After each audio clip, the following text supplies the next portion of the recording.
Well, it is time now for our 2016 Power Index, and that's where we look at who's up and who's down in the race for the White House. And you hear the music, and you see the guy, just about. Chris Starwalt, there he is. He's a Fox News digital politics editor and the author of Fox News First. He joins me now. Let's get to that Power Index. It's all yours, your Power Index. And this week you have Trump moving into the #1 spot. To moving up 1 spot to #3. Scott Walker then moves down 1 to #4. Ben Carson moves up 2 to #5. So what's changing your mind here with the Power Index? Carson's got big mojo going. He started out well after the Fox News debate in August, and the polling that came out over the weekend, the Des Moines Register poll, but also a Monmouth University poll out this morning that shows Ben Carson tied with Donald Trump in Iowa. As Donald Trump would say, that is huge. That means that here you have a guy who is little known.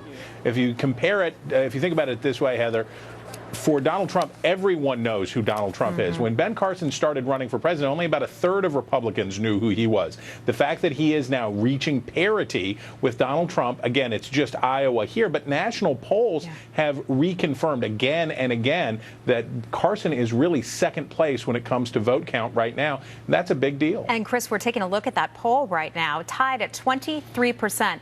Is this thing a one-off, or is there something more going on here? Look, I think that there is a huge demand for people who don't talk like politicians. I think that if we see Carly Fiorina there in 3rd place, you have the 3 people who are at the top of the stack in this poll among Iowa Republicans.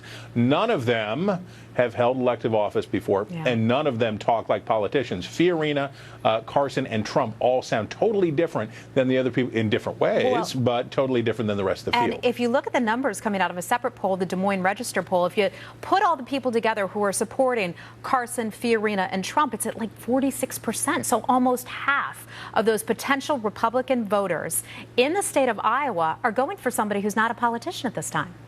Absolutely. Now, once you start running, you do become a politician automatically. How well you can weather in that space is the question, because everybody likes the thought of every man or an every woman walking in and taking the reins of government. But the process of running sometimes reveals people to have weaknesses or politician-like tendencies that are deemed unpopular by the voters who like them for being outsiders. But any of those 3 have the same message. They deliver it in totally different ways, but they have the same message, which is enough of these bums. Yeah, and you know, one of the things you focus on a lot is favorability, and there's a new poll, another new poll again, this one with Ben Carson showing him with a 79% favorability rating among some of those likely Republican caucus goers. I guess they're just liking that mild-mannered style. Is that what's doing it for him?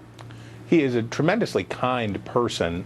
He is a total study in contrast with Donald Trump, who is brash and insults people and does all this stuff. You have in Ben Carson somebody who is really kind, who models the Christian lifestyle that he professes. He does all of this stuff, and people respond to it.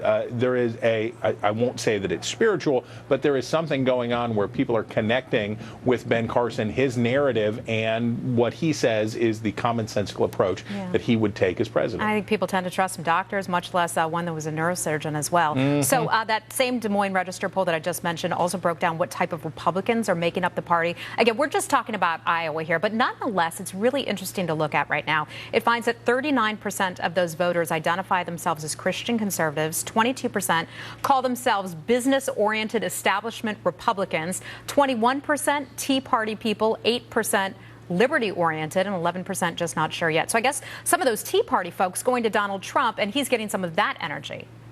He's definitely getting some of that energy, but remember, how we see ourselves from day to day may change. On a given day, you may be more fired up about one thing, or you may be more fired up about another thing. You may change how you define yourself. But what you see in there is the cap for Jeb Bush and others, which is when you talk about pro-business, that's sort of the old Republican Party model, the William McKinley model. That's one that doesn't have much sway in a party that's becoming increasingly populist and increasingly blue-collar. All right, Chris Starwalt, Fox News digital politics editor. Chris, thank you so much for your expertise as always. A whole lot of polls out there. Well,